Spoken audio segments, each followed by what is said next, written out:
How big can a human body actually get before it stops making sense?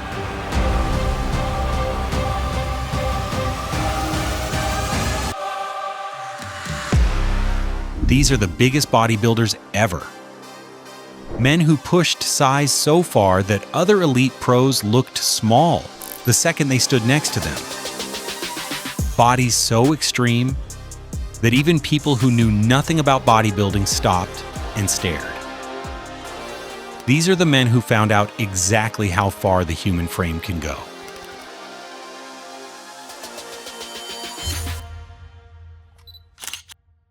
Number 10, Jay Cutler. Now let's give it up big for this guy, because he is a champion, ladies and gentlemen. Let's hear it for Jay Cutler. Jay Cutler was the kind of bodybuilder who looked huge. Even in a sport built on huge men. At about 5'9", he was not the tallest man on this list, but he packed so much muscle onto his frame that he looked like a walking wall. In the off-season, he was usually around 290 to 310 pounds. On stage, he came in around 260 to 275 pounds. He also carried the kind of measurements that made people stop and stare. Around 21 to 22-inch arms, a 58-inch chest, and a 34-inch waist. What made Jay stand out was not just that he was big, it was how clean and complete that size looked. His shoulders were broad, his chest was full, his back was thick, and his legs became one of the biggest talking points of his whole career. Those quads looked massive, even next to other top pros.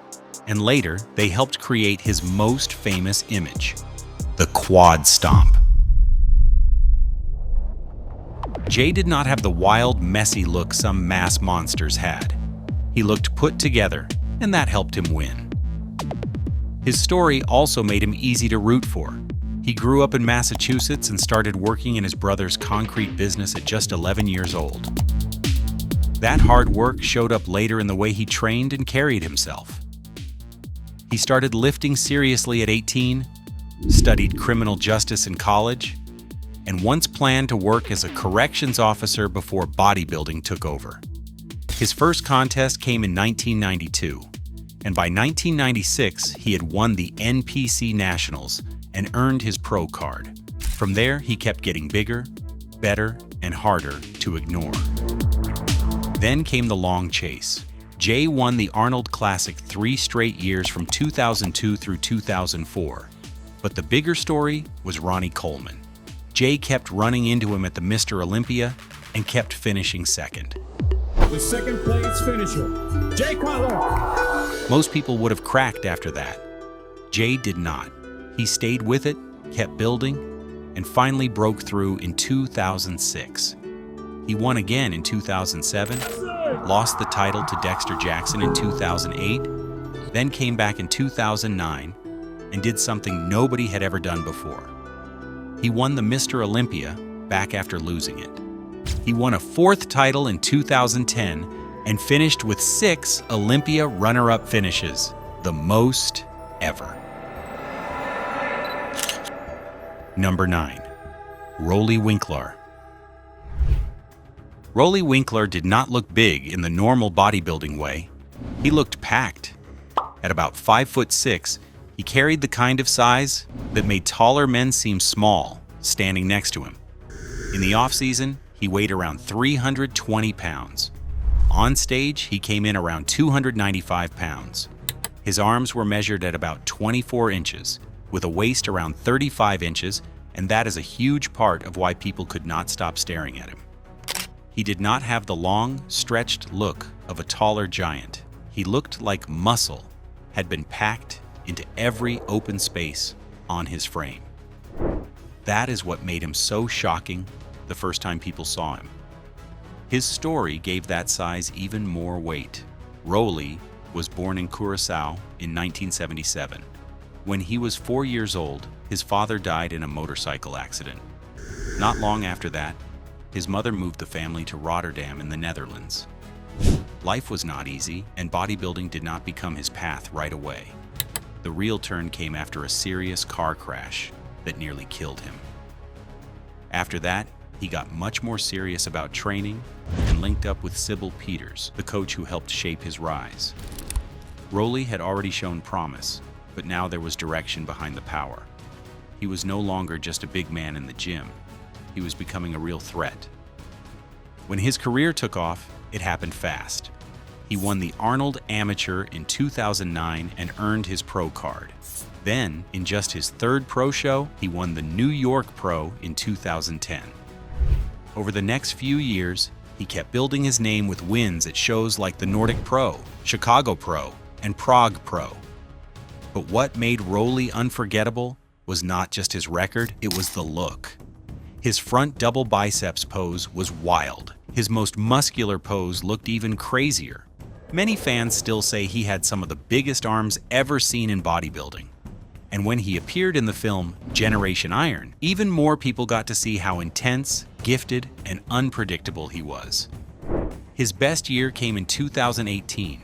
He won the Arnold Classic Australia, finished third at the Mr. Olympia, and became the first People's Champion when the fan vote made its debut. Number 8. Markus Rühl. Markus Rühl looked like somebody took a normal bodybuilder and kept adding muscle long after common sense should have stepped in. At about 5'10", he was not towering over people the way some giants did, but he carried so much size that height stopped mattering. In the off-season, he weighed about 310 to 326 pounds. On stage, he was generally around 265 to 291 pounds, depending on the year. His arms were about 24 inches, his chest around 60 inches, his waist around 38 inches, and his thighs around 33 to 35 inches. That is why fans still talk about him like a comic book character who somehow became real. What makes his story even better is how normal it started. Markus was born in Germany in 1972. He did not begin as a giant. At about 18, he hurt his left knee playing soccer, and a doctor told him to build up his leg muscles. At that point, he reportedly weighed only about 120 pounds. That advice changed everything. He threw himself into training, packed on size at a crazy rate, and within a few years, had turned from a skinny young man into one of the most shocking physiques bodybuilding had ever seen. Before bodybuilding became his full-time life, he also worked regular jobs, including selling used cars and office work, which makes the change even more wild when you see what he later became. The reason Markus still stands out is simple. He never looked like he was trying to be neat or pretty. He looked like he wanted to be as huge as possible. His delts were massive, his traps were thick, his chest looked loaded from top to bottom, and his most muscular pose made him look almost unreal. Fans loved him for that. He was not the kind of bodybuilder people admired from a distance for perfect polish. He was the kind that made people lean forward because they could not believe what they were seeing. His biggest moment came in 2002 at the Night of Champions. He showed up around 285.5 pounds on stage, huge and ripped, and won the show with one of the freakiest looks of that whole era. He later placed 5th at the 2004 Mr. Olympia, which became his best Olympia finish.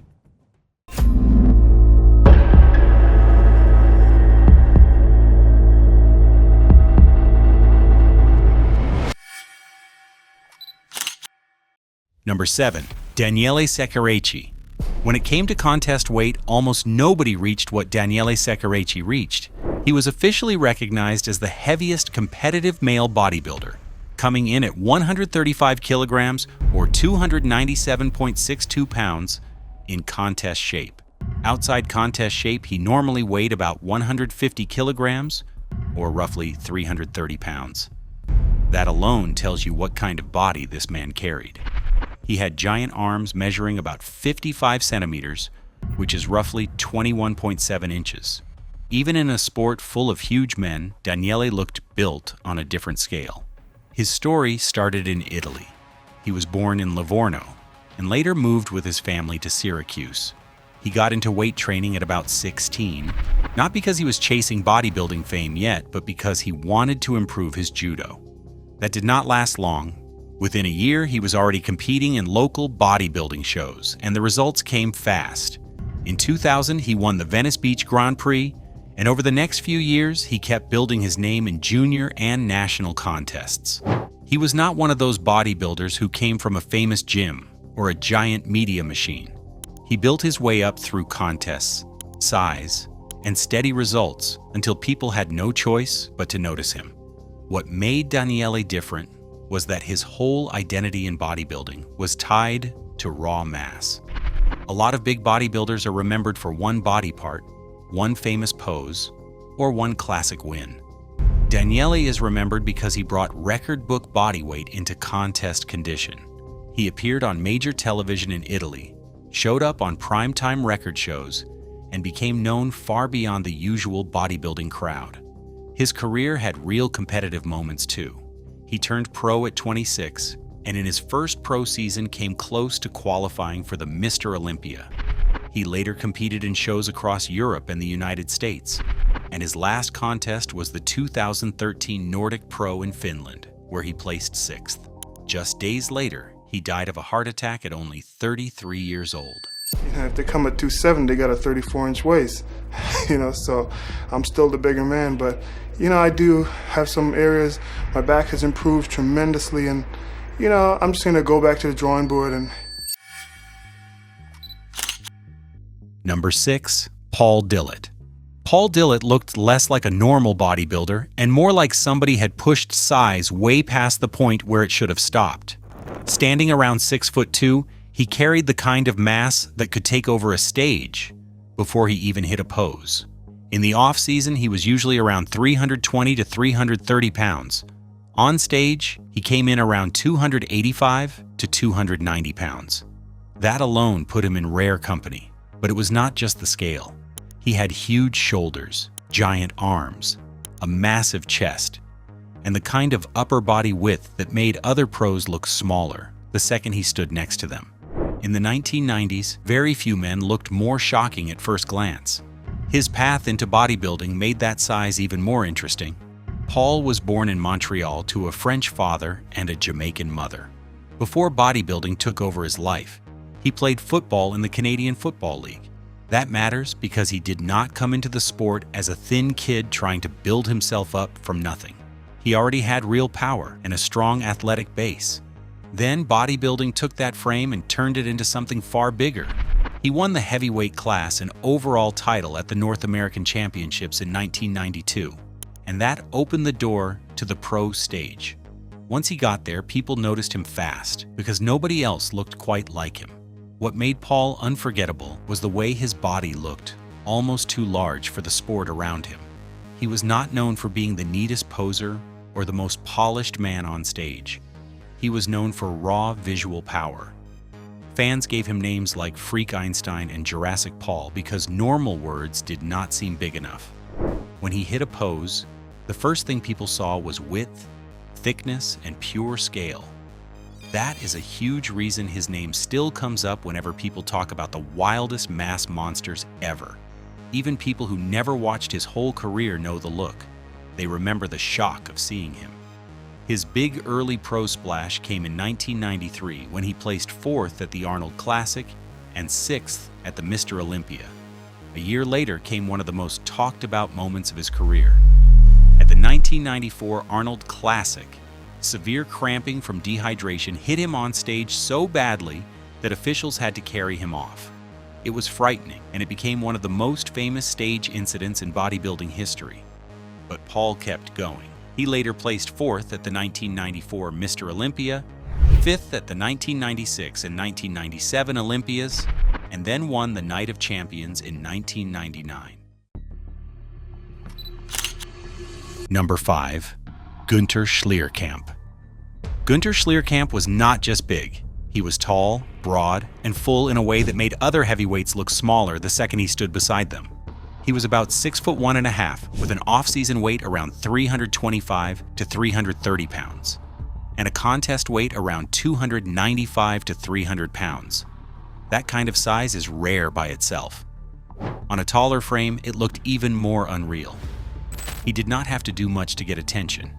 His body did that the second he walked out. His story started far from the bright lights of American bodybuilding.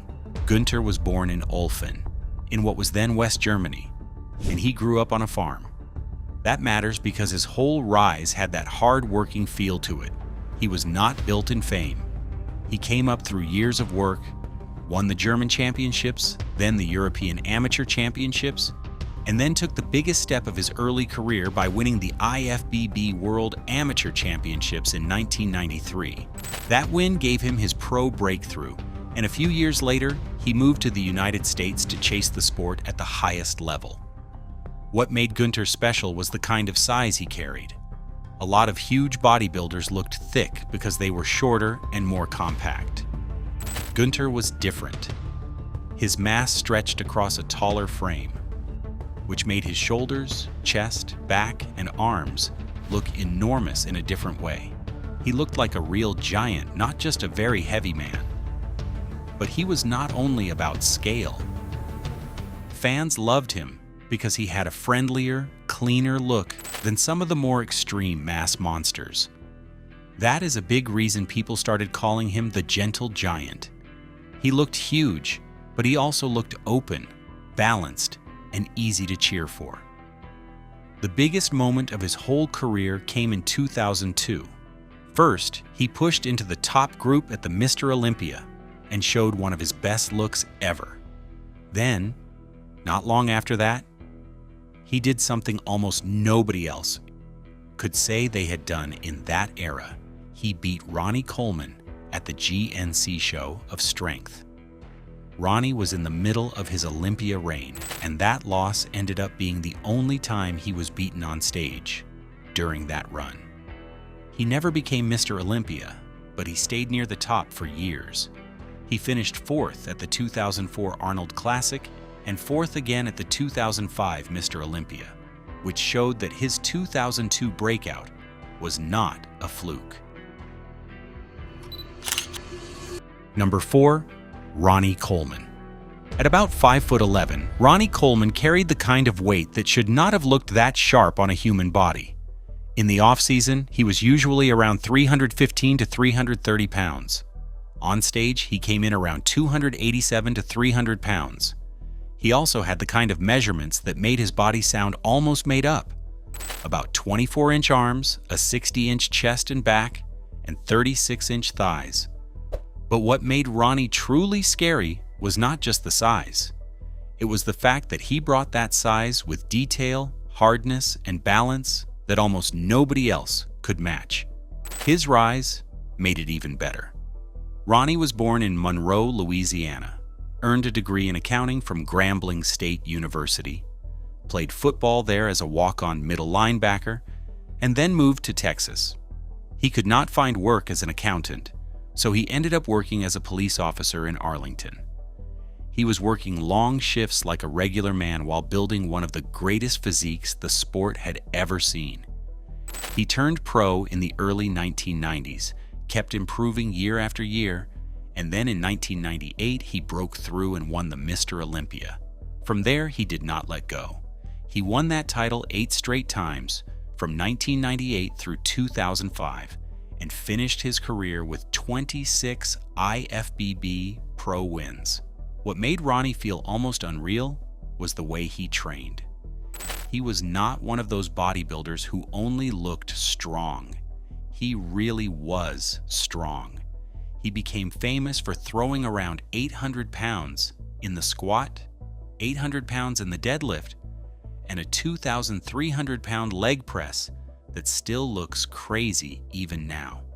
That is a huge part of why his legend grew beyond bodybuilding fans. Then there was the way he looked at his peak. By 2003 and 2004, he had become the kind of champion who made other top bodybuilders look unfinished. His back looked like armor. His legs looked carved out of stone. His famous shouts in the gym became part of sports culture, and they stuck because the body behind them was even louder. When Ronnie was at his best, he did not just beat people. He made the gap look unfair. There is a reason so many people still call him the greatest bodybuilder ever.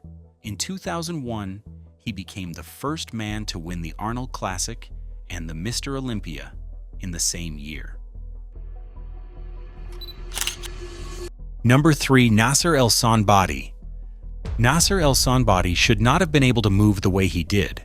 At about 5'11", he carried the size of a true mass monster, but somehow still kept shape, balance, and clear detail. In the off-season, he usually weighed over 300 pounds, and at times reached as high as 338 pounds. On stage, he came in around 265 to 290 pounds. His arms were around 22 inches, his chest around 58 inches, and his waist around 34 inches. Most men who got that big started to lose control of their look. Nasser often still had visible abs, broad shoulders, and a body that looked dangerous from every angle. His background made him even more interesting. Nasser was born in Stuttgart, Germany, to an Egyptian father and a Yugoslav mother. He was not just known for his body, he was known for his mind, too. He studied history, political science, and sociology at the University of Augsburg, and he spoke several languages, including German, Arabic, English, French, Italian, Spanish, and Serbo-Croatian. That is where his nickname came from. He often wore his round glasses while training, and sometimes even while posing, which made him even more memorable. In a sport filled with loud personalities, Nasser stood out by being huge, smart, calm, and completely different from everybody else around him. Who do you want to beat most? No, I don't want to be anyone. No. There's no cartoon characters. No. He began bodybuilding in the early 1980s and slowly built himself into one of the most feared men of the 1990s. By the time he hit the pro stage, people could already see he was not just another big bodybuilder. He had the size to overwhelm a lineup, but he also had enough shape to make that size look clean. He finished third at the Mr. Olympia in 1995 and again in 1996, which set up the biggest moment of his career. Then came the 1997 Mr. Olympia. Nasser brought the kind of look that made fans think the title was finally his. He finished second behind Dorian Yates, but that result never stopped being argued about. A lot of people believed Nasser should have won that night. He kept proving he belonged with the very best. He qualified for 10 straight Mr. Olympia contests, entered 9 of them, and in 1999 he won the Arnold Classic after finishing runner-up there twice before. Number 2. Big Ramy. Big Ramy did not look big in the normal bodybuilding way. He looked overwhelming. Standing around 5'10" to 5'11", he carried the kind of size that made even other heavyweights seem small. He was usually listed at about 310 pounds in the off-season and around 295 pounds on stage. In some later off-season stretches, reports pushed him even higher, into the mid-300s. His legs looked huge, his back looked massive, and his lats were so wide that his whole frame seemed to spread across the stage. When Big Ramy stood in a lineup, he did not need to do much to get attention. The size did that for him. His story makes that size even more wild. Big Ramy was born Mamdou El Sbiai in Kafr El Sheikh, Egypt. And before bodybuilding took over his life, he worked as a fisherman. Then he moved to Kuwait. And that is where everything changed.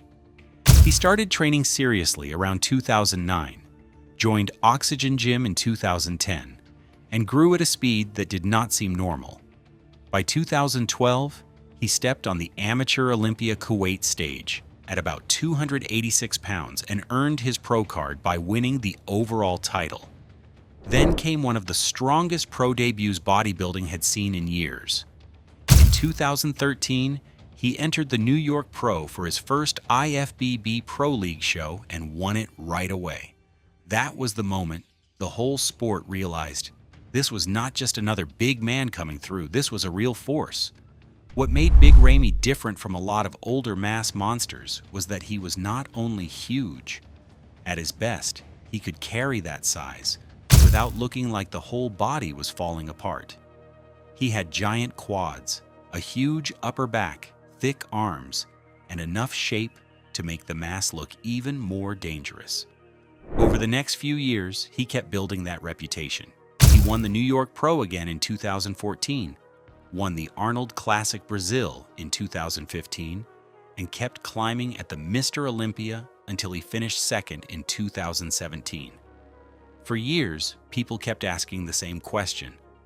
If a man this huge ever truly nailed his peak shape at the biggest show, who was supposed to stop him? That answer finally came in 2020. Big Ramy won the Mr. Olympia and became the first Egyptian ever to take bodybuilding's biggest title. Then he came back in 2021 and won it again, proving it was not a one-time shock.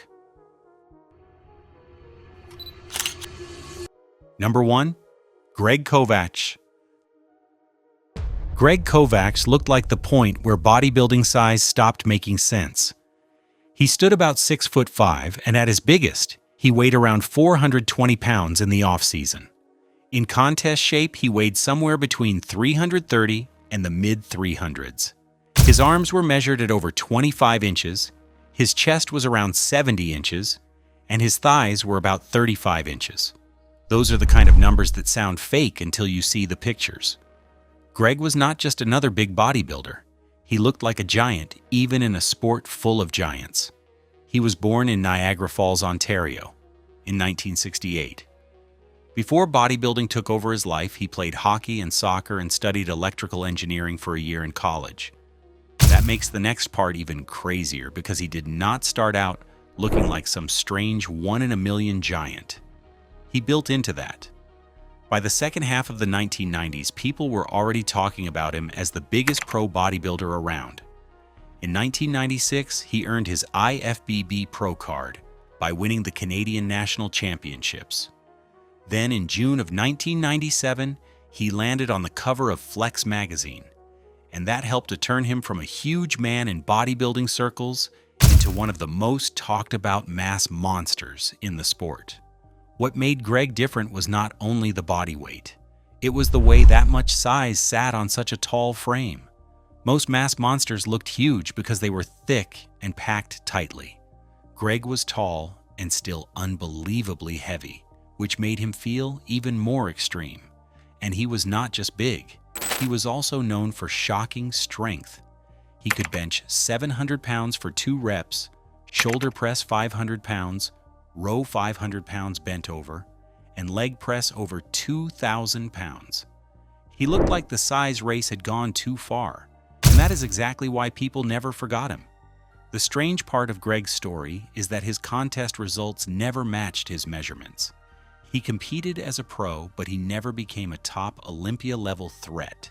His best-known placings included 16th at the 1997 Night of Champions, 16th at the 1998 Ironman Pro, 13th at the 2004 Arnold Classic, and then he stepped away from competition in 2005. That contrast is a huge part of his legend.